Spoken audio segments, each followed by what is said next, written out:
Bonjour et bienvenue dans cet atelier que nous allons vous présenter aujourd'hui avec la société Elior. Cet atelier s'appelle le secteur du travail protégé et adapté, le choix d'un partenariat responsable qui s'inscrit dans la durée. Alors pour en parler et l'illustrer, j'ai le plaisir d'accueillir Finta Parent. Bonjour Finta. Bonjour Antonio. Bonjour, bienvenue pour la première fois sur ce plateau. Oui, merci. Et Sandra Boulgawra, qui travaille également chez Elior et qu'on avait vu l'année dernière. Bonjour Antonio et merci de nous accueillir. Merci à vous d'être là encore une fois, avec ces contextes un peu compliqués, mais il faut rester actif. Alors, d'abord, pour commencer et rentrer dans le vif du sujet, Finta, on connaît en tout cas le nom de la société Elior. Peut-être qu'on ne connaît pas suffisamment un peu vos activités. Donc, en quelques mots, la société Elior, quelles sont vos activités ? Alors, Elior est une entreprise de restauration collective présente sur l'ensemble du territoire. Nous sommes présents dans différents secteurs de marché, donc ça comprend la restauration dans le domaine de l'enseignement et du médico-social, le sanitaire, mais également la restauration pour les entreprises et les administrations.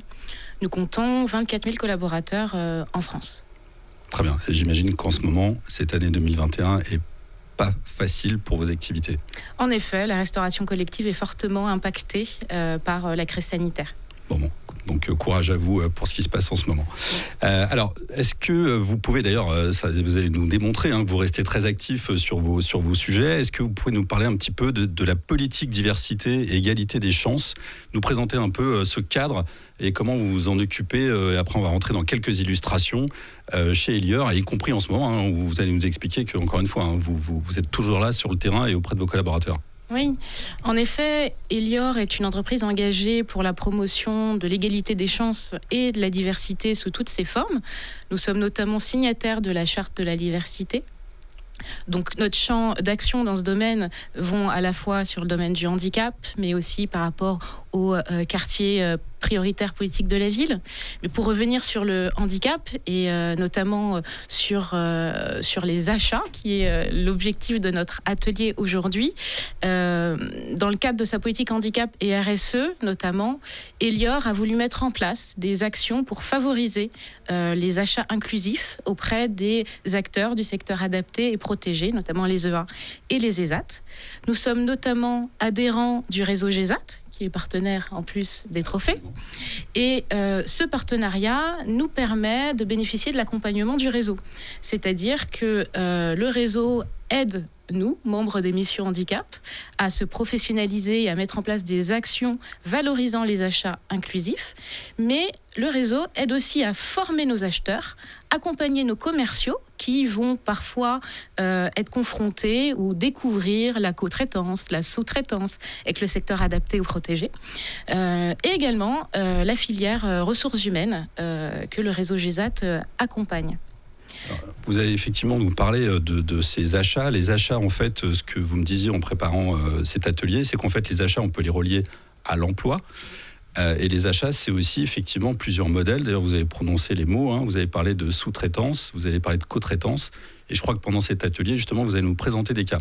Tout à fait. L'objectif que l'on a aujourd'hui, Sandra qui est présente avec moi, c'est de vous montrer 2 modèles de collaboration que nous avons au sein d'Elior pour valoriser les achats inclusifs et montrer, comme le montre le thème que nous avons choisi, le nom que nous avons choisi pour cet atelier, que le secteur du travail protégé et adapté, c'est le choix d'un partenariat responsable qui s'inscrit dans la durée.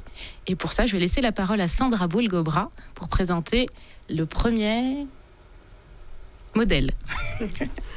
Bien Sandra, Sandra, vous travaillez chez Elior, vous êtes entre autres en charge du maintien dans l'emploi, mais apparemment pas que, vous allez nous expliquer. Et donc là, vous allez nous évoquer une illustration. Donc quelle est l'illustration que vous allez nous présenter ? Je crois que vous allez faire intervenir des gens. Oui, tout à fait, Antonio. Donc, on parle d'achat inclusif, mais moi, je vais surtout vous parler de mise à disposition de travailleurs en situation de handicap. Alors, c'est quoi une mise à disposition, justement ? Peut-être que certaines personnes ne connaissent pas le modèle. Eh ben, on va vous en parler à travers un exemple concret, parce que nous avons la chance d'accueillir notre directeur régional sur le secteur du médico-social en Île-de-France. Donc, je pense qu'il est le mieux placé pour en parler, parce qu'au quotidien, il collabore avec des fournisseurs utilisateurs, des clients et des prestataires de ce milieu-là. Donc bonjour Olivier. Je vais vous laisser vous présenter un peu plus en détail, nous expliquer peut-être un peu votre secteur d'activité, votre champ d'action. Bonjour à tous. Donc oui, mon secteur d'action, c'est le médico-social. Donc médico-social, c'est quoi? C'est deux grandes familles. La famille des personnes âgées, notamment les EHPAD, et l'autre famille, c'est le champ du handicap, avec tout type de structures, des IME jusqu'aux maisons d'accueil spécialisées. Et dans ce cadre-là, on travaille avec des ESAT ou des EA, et notamment, on a de la coactivité et donc de la mise à disposition. C'est quand dans nos équipes, on intègre des travailleurs handicapés en mise à disposition pour préparer, produire et vendre une prestation. Donc, on appelle ça de la coactivité puisqu'on est avec des moniteurs d'atelier ou des éducateurs techniques spécialisés pour travailler, accompagner les travailleurs en situation de handicap et, in fine, faire une prestation. Actuellement, on produit des repas, plusieurs milliers de repas par jour dans ce cadre-là. Très bien, merci. Alors, est-ce que vous pouvez nous donner peut-être un exemple d'une de ces collaborations? Oui, je peux vous donner. Alors, on a aujourd'hui 4 unités de production centralisées où on fait entre 1000 et 3000 repas. On accueille sur ces établissements 40 travailleurs handicapés en mise à disposition. Et l'année dernière, alors je ne les ai pas tous comptés, mais on est au-dessus des 1 200 000 repas, il faut savoir, de produits. Et généralement, c'est un cercle assez vertueux puisqu'on produit des repas à destination des établissements du médico-social et souvent à travers des établissements du handicap. Donc, on intègre ces travailleurs dans notre chaîne de production et ils travaillent avec l'ensemble du personnel Elior. Ils peuvent être aussi bien sur des tâches de légumerie pour préparer les légumes, pour préparer les entrées, ou après derrière être sur des préparations chaudes où ils apprennent les technicités de faire un sauté de bœuf ou tout ce qui est préparation chaude, mais aussi la chaîne logistique jusqu'aux préparations des commandes et la livraison des plats directement dans les établissements. D'accord, très bien. Je sais qu'Elior travaille notamment avec les ateliers GMAP. Est-ce que vous pourriez nous en parler un petit peu plus de ce modèle de collaboration? Alors effectivement, on travaille avec les ateliers GMAP, c'est un partenariat qu'on a depuis 6-7 ans. On est vraiment dans une collaboration, c'est une association de l'entraide universitaire avec qui on a plusieurs établissements. Et cette collaboration est vraiment riche d'enseignements parce que c'est une des premières unités de production centralisée qui est montée en compétences, sur lequel à chaque poste de travail, nous avons des travailleurs qui sont mis à disposition, et aussi un site où on a mis en place le passeport de compétences, passeport qui sert à travailler conjointement à la professionnalisation des équipes et des travailleurs mis à disposition. L'idée, c'est d'explorer les potentiels et une fois qu'on a identifié un potentiel, on valide des compétences auprès des professionnels, c'est-à-dire des moniteurs d'atelier, des éducateurs techniques spécialisés, auprès des travailleurs qui nous sont mis à disposition, avec, in fine, un souhait que tout le monde a dans ce secteur, c'est d'aller vers l'inclusion et d'aller vers le milieu ordinaire. Mais c'est un étape obligé. En fait, ça certifie quelque chose et ça donne des objectifs aux personnes et ça c'est vraiment important. D'accord. Donc, la mise à disposition, c'est plutôt quelque chose que vous conseillerez à d'autres entreprises?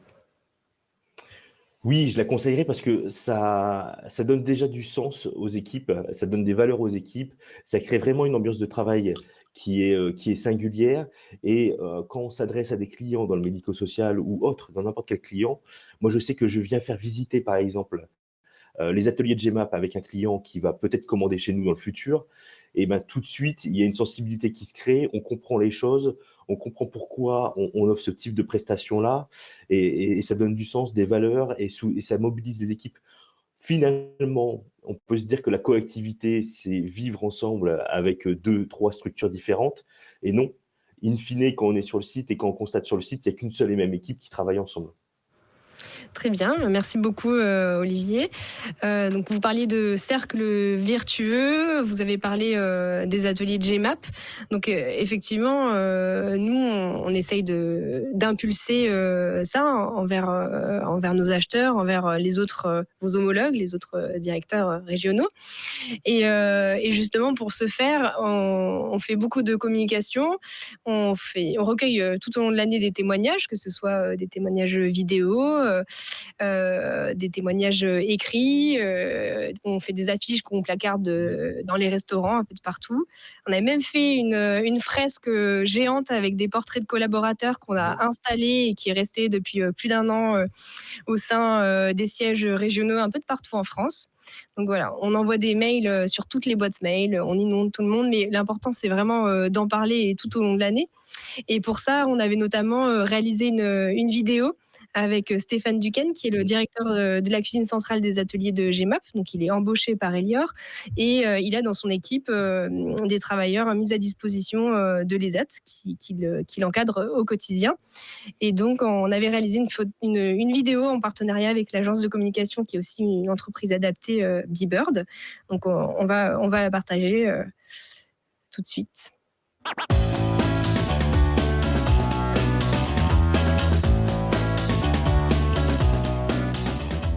Stéphane Duquesne, je suis directeur d'une cuisine centrale dans un ESAT Paris 12e aux ateliers de GEMAP. J'ai 12 personnes en situation de handicap, 2 moniteurs, 12 personnels Elior. Cela fait plus de 5 ans que je suis dans le groupe. De manière générale, le terme handicap désigne une incapacité d'une personne à vivre et à agir dans son environnement et en raison d'une déficience physique, mentale ou sensorielle. Il se traduit la plupart du temps par des difficultés de déplacement, d'expression ou de compréhension chez la personne atteinte. Aujourd'hui, pour moi, le handicap, cela fait partie intégrante de mon quotidien et je suis très fier de travailler avec ces jeunes personnes en situation de handicap. Depuis peu, nous avons mis en place un passeport de compétences avec des remises de diplôme. Une fois validés ces passeports et le diplôme est signé par le travailleur, le responsable de chez Elior, la directrice de l'ESAT, et nous avons mis en lumière des profils qui sont très intéressants. Nous sommes en train de finaliser avec eux tout cela et on espère pouvoir développer tout ça sur d'autres sites. Je pense que c'est quelque chose d'important pour nous. Aujourd'hui, mon regard n'a pas changé depuis que j'accompagne ces personnes en situation de handicap. Bien au contraire, cela nous fait aussi rappeler que le handicap n'est pas une barrière, mais plutôt une porte ouverte afin de pouvoir aider nos prochains comme nous le ferions avec d'autres personnes sans handicap. Car ils ne sont pas différents, loin de là. C'est juste un handicap qui, pour ma part, ne les empêche pas d'être une personne normale. Me concernant, c'est un enrichissement personnel. Pour certains, c'est aussi de pouvoir aller travailler dans un milieu ordinaire, sortir du contexte d'un ESAT, essayer de se rendre le plus autonome possible. C'est un challenge qui, pour moi, en vaut la chandelle. Aujourd'hui, mon engagement est au quotidien, au niveau de l'ESAT, des ateliers de GEMAP, avec mes équipes et mes travailleurs.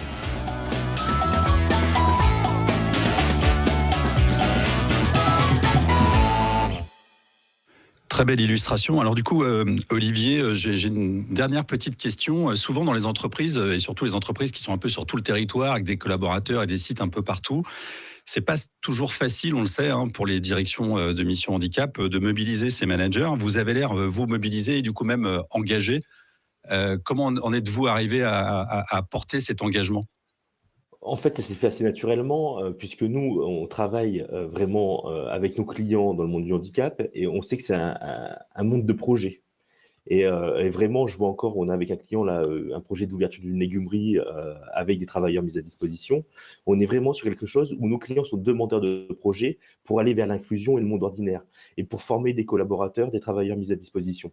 Donc, une fois qu'on a répondu à ces projets-là, ça donne de la mobilisation, ça crée de l'émulation et vraiment, moi je dis toujours que, comme on l'a pu le voir avec Stéphane, mais comme on peut le voir sur chaque unité qui travaille dans ce cadre-là, on a vraiment une mobilisation d'équipe qui est différente, on a un sens des valeurs qui est différent et on a une émulation qui est bien supérieure puisqu'on les accompagne. C'est vraiment ce projet d'accompagnement, le fil qu'on tresse comme ça tout le long de l'année pour accompagner des collaborateurs fait qu'on crée autre chose, une autre valeur que la simple fait de faire de la restauration. Parfait, merci. Sandra.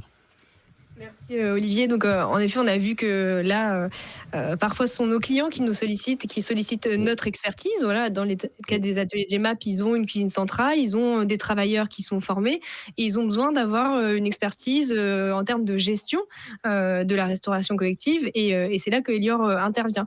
Donc on a un directeur qui est là et qui est embauché par Elior et qui encadre.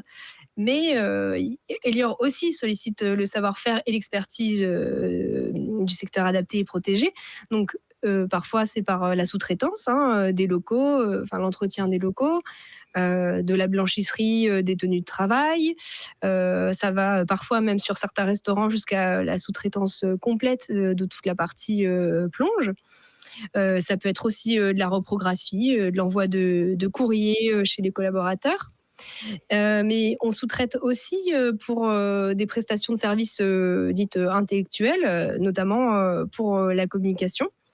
Et maintenant, je vais laisser la parole à Finta Parent, qui va vous parler un petit peu plus de ce type d'achat qu'on fait régulièrement chez Elior. Merci Sandra. En effet, comme l'a dit Sandra, au sein d'Elior, on collabore avec le secteur adapté et protégé également sur la prestation de services. Notamment, on l'a vu avec la vidéo de Stéphane, on a collaboré avec, et on collabore toujours, avec une agence de communication, qui est une agence de communication qui s'appelle B-Bird. Et pour cela, je suis très heureuse d'accueillir Emmanuelle Burel, qui est fondatrice de l'agence de communication B-Bird. Bonjour Emmanuelle. Bonjour Finta, bonjour à tous. Emmanuelle, est-ce que vous pouvez vous présenter et présenter l'agence de communication B-Bird, s'il vous plaît? Bien sûr. Donc, je suis effectivement Emmanuelle Burel, donc je suis la fondatrice de l'agence B-Bird. Donc, B-Bird, c'est quoi? C'est une agence de communication spécialisée sur le sujet du handicap et de la diversité. Et on est également donc agréé entreprise adaptée depuis nos tout débuts, en fait. Donc, on recrute en priorité donc, des personnes en situation de handicap. C'est une agence qu'on a créée en avril 2017, donc une jeune agence, une jeune entreprise. On aura 4 ans en avril prochain. Et depuis juillet 2019, B-Bird a rejoint un groupe d'agences de communication, conseil et marketing, le groupe As You Wish. Et pour nous, ça a été vraiment vital et très important d'avoir rejoint ce groupe, que ce soit en termes de stratégie d'entreprise, en termes d'appui aussi de solidité financière avec la période qu'on traverse encore tous actuellement forcément.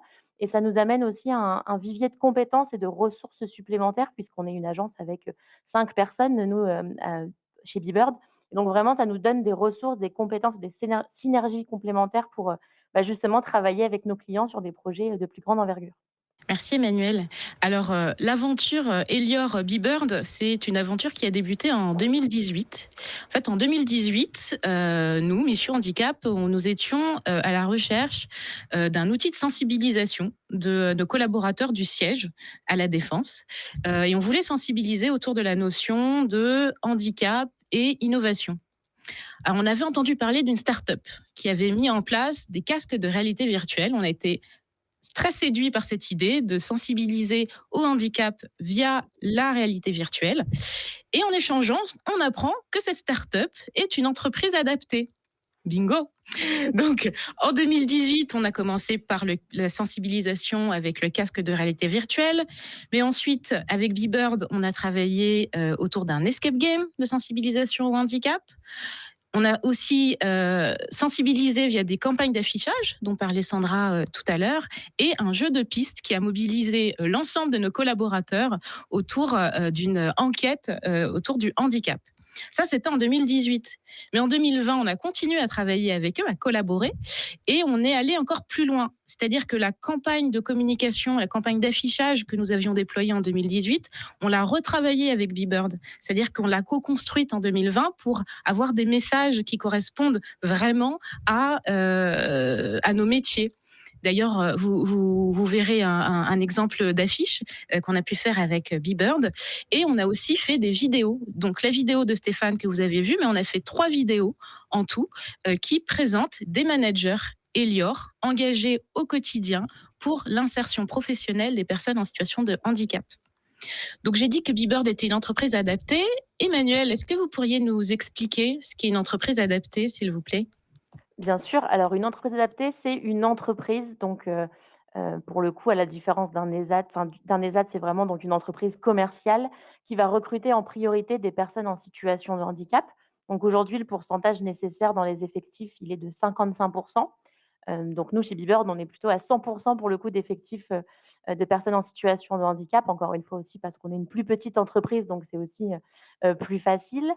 Et en fait, c'est vrai qu'en entreprise adaptée, on a besoin forcément d'avoir un accompagnement un peu plus particulier des salariés. Alors après, ça dépend leur situation de handicap. Nous, c'est beaucoup des situations de handicap, dites invisibles, hein, des maladies chroniques, par exemple. Donc ça demande un aménagement de poste notamment qui est très souvent autour des horaires de travail et c'est vrai que la communication, quand on pense agence de communication, on ne pense pas forcément EA, parce que c'est vrai qu'on pense à un secteur où il y a, une forte charge de travail, un rythme de travail qui est quand même assez, particulier avec des délais généralement, ce qu'on appelle, des rushs de travail où on a besoin de travailler très rapidement pour nos clients et en fait, on ne pense pas forcément que c'est possible, alors que finalement, on se rend compte qu'on peut tout à fait avoir des personnes en situation de handicap qui travaillent dans le monde de la communication, même si elles ont, par exemple, un besoin d'un temps partiel. Nous, par exemple, notre chef de projet, chez Bebird, bah, notamment qui a travaillé avec Finta sur les différents projets, notamment la vidéo, est en temps partiel,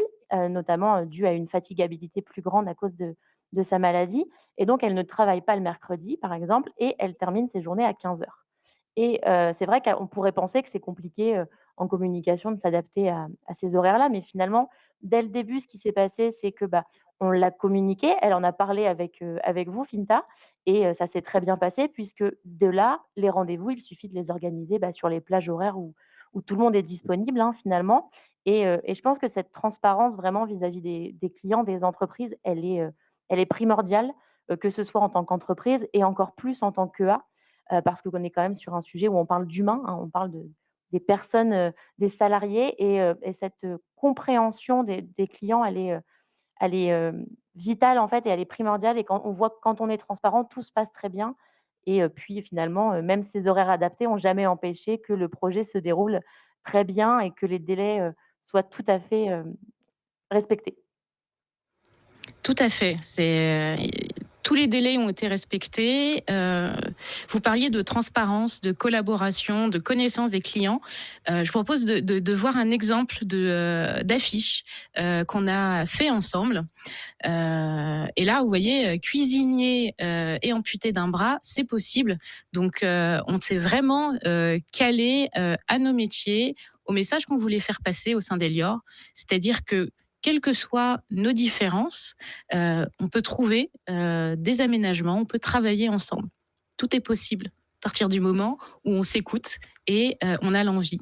Alors justement, je sens que vous êtes assez complice, donc vous connaissez depuis plusieurs années, vous l'avez précisé. Quelles sont un peu les clés justement qui amènent, parce que on sent aussi de la performance par rapport à ce que vous fabriquez et créez et fabriquez ensemble. Quels sont ces ingrédients qui permettent justement un résultat dont vous êtes apparemment vraiment satisfaite? Alors, ce qui me séduit en fait dans cette collaboration avec Bebird, c'est qu'on est vraiment dans un partenariat. C'est un partenaire, c'est une société avec laquelle Elior collabore sur un projet. Il y a de l'écoute de la demande projet, il y a du conseil, il y a tout ce que propose un prestataire de service en fait.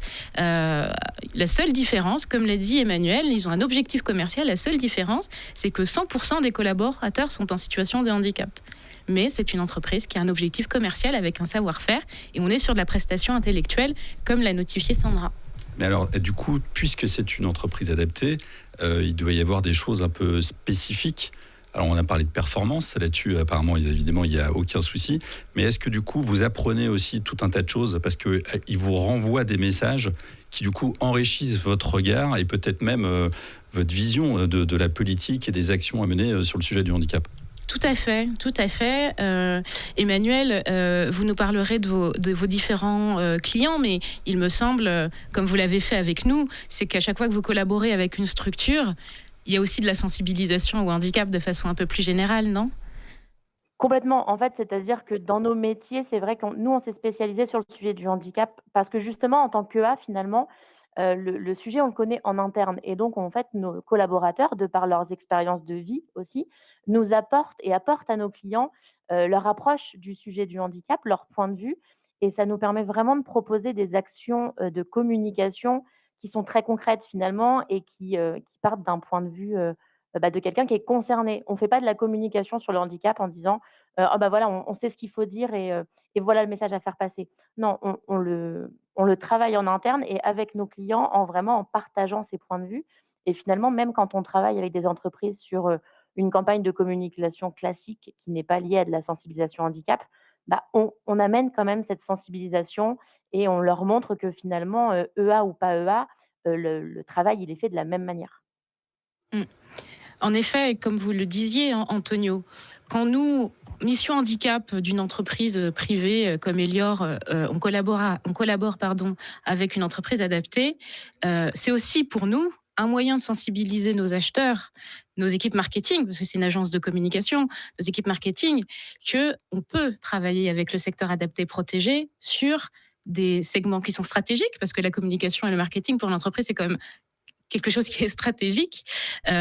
Emmanuel, est-ce que vous vous entreteniez parfois avec des acteurs des achats dans les entreprises? Et si c'est le cas, quel est le discours que vous avez par rapport à eux et à leur mission?